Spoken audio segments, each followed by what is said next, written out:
Welcome back to Tech Tuesdays. Today we're going to look at how to deal with feedback. Let's get into it. When you're setting up your sound system, one of the things on your pre-flight checklist should be to ring out the microphones.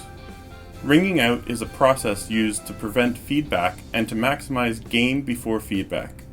Certain frequencies are more resonant depending on the space that you're in, so those frequencies are more likely to cause feedback. So how do we ring out a microphone? Let's use this as an example. I have a Shure SM58 wireless microphone here to test with our digital mixer. We'll make sure our parametric EQ for this channel is set to the default at 0.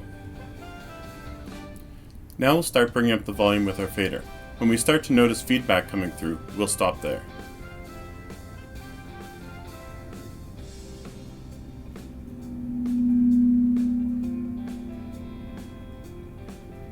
Now we can look at the EQ for that channel. We want our frequency width to be fairly narrow to allow us to find the specific problem frequency as we sweep through. Depending on whether the frequency of the feedback is high, low, or somewhere in between, we can choose whichever band of EQ we need for that. In this case, the feedback is in the lower end, so we'll choose the low mids band of EQ. Then we can boost the gain on that frequency to about 6 dB. We can then sweep through the frequency dial to find out which frequency is the problem frequency. Once we've found it, we can bring the gain down until the feedback disappears. If there's more than one frequency that's ringing, you can repeat these steps until all the problems are gone. Sometimes there may be a few frequencies close together that are causing feedback. Once we've found the loudest frequency in that group, we can expand the width of that EQ to pull down the frequencies around it.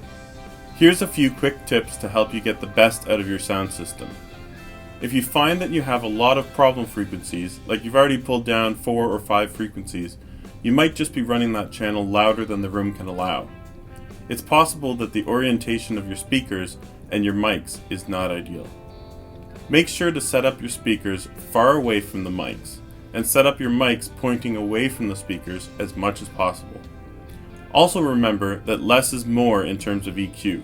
Do as little adjustment with EQ as you can get away with. You don't want to color the sound, you're just cleaning it up. Thanks for watching this week's Tech Tuesdays. I hope you've learned something that can enhance your core's worship service. If you have any questions or comments, my email is on the screen and in the description down below.